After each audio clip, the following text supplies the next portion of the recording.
বন্ধুরা, welcome back to my family kitchen.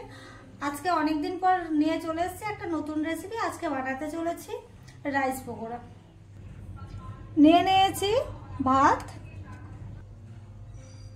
নিয়ে নিয়েছি বেসন, পেঁয়াজ কুচি, রসুন কুচি, কাঁচা লঙ্কা কুচি, ধনে পাতা কুচি। প্রথমে দিয়ে দিলাম ভাত,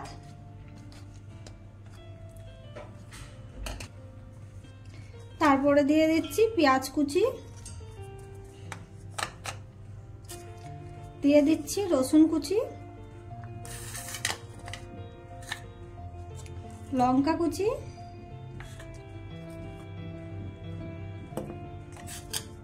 হচ্ছে ধনে পাতা কুচি, দিয়ে দিচ্ছি পরিমাণ মতো বেসন।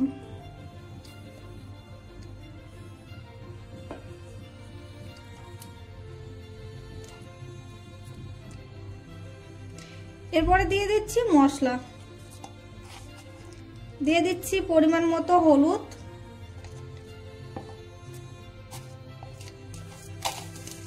স্বাদ মতো লবণ,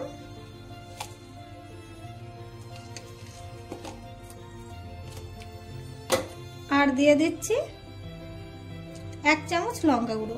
লঙ্কা গুঁড়োটা যে যতটা ঝাল খেতে পছন্দ করে সে ততটা নিতে পারে। আমি নিয়ে নিচ্ছি 1 চামচ, কেননা কাঁচা লঙ্কা দেওয়া রয়েছে। এবার ভালো করে ভাতের সাথে মিক্স করে নেব।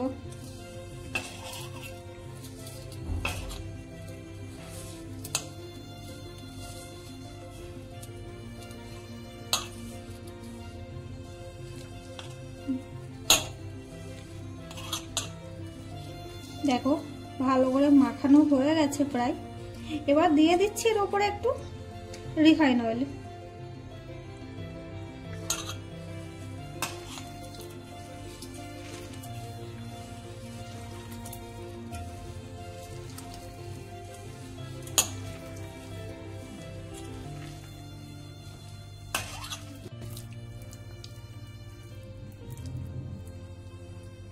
দেখো বন্ধুরা, এখন পকোড়ার উপকরণ তৈরি হয়ে গেছে। এখন তেলটা গরম করে নেব। কড়াইয়ে তেল গরম করতে দিয়ে দিলাম। এবার তেলটা গরম হওয়া পর্যন্ত ওয়েট করব। তেলটা গরম হয়ে এসেছে। এবার একে একে পকোড়াগুলো ছেড়ে দেবো।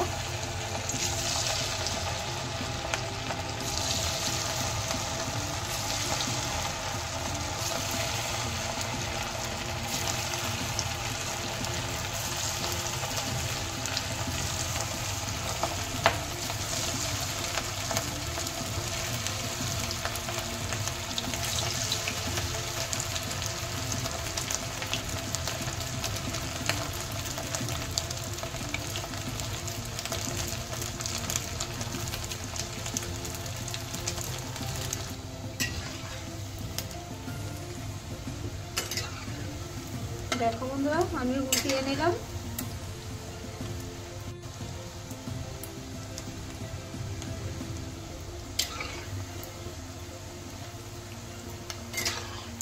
দেখো বন্ধুরা, আমার রাইস পকোড়াগুলো হয়ে গেছে।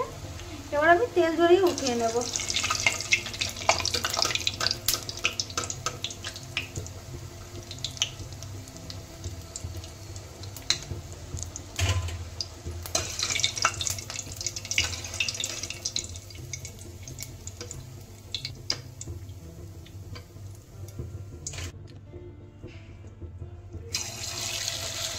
আরো কিছুটা রয়েছে, এটাও বানিয়ে নিই।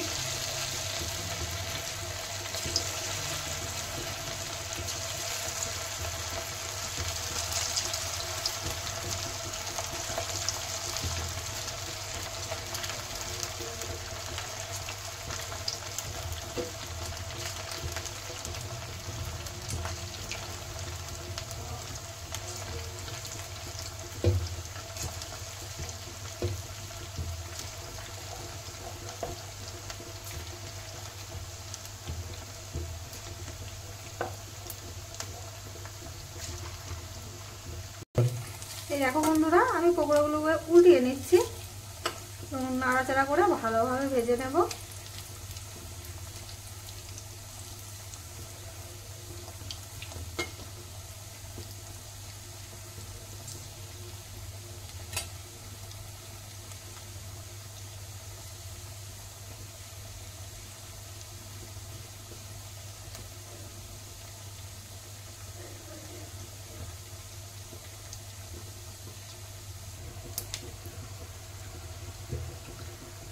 দেখো বন্ধুরা, পকোড়াগুলো খুব সুন্দরভাবে ভাজা হয়ে গেছে।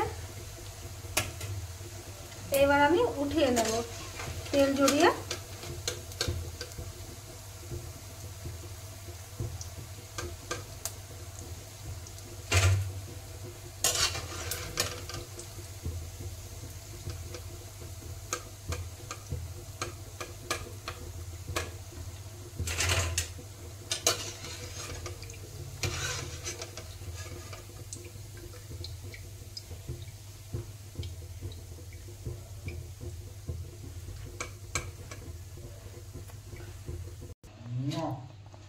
দেখো বন্ধুরা, আজকে বানিয়ে ফেলেছি আমি রাইস পকোড়া। রাইস পকোড়া বানানোর জন্য কি কি লাগে দেখে নিয়েছো, ঠিক আছে?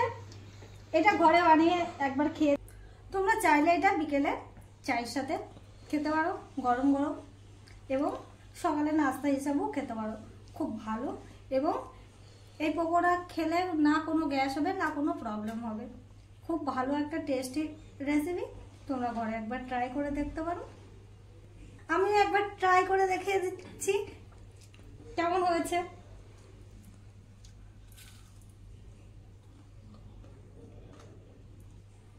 আমার তো খেতে খুব ভালো লেগেছে, তোমরা ঘরে ট্রাই করে দেখো, তোমাদের কেমন লাগলো কমেন্ট করে জানিও।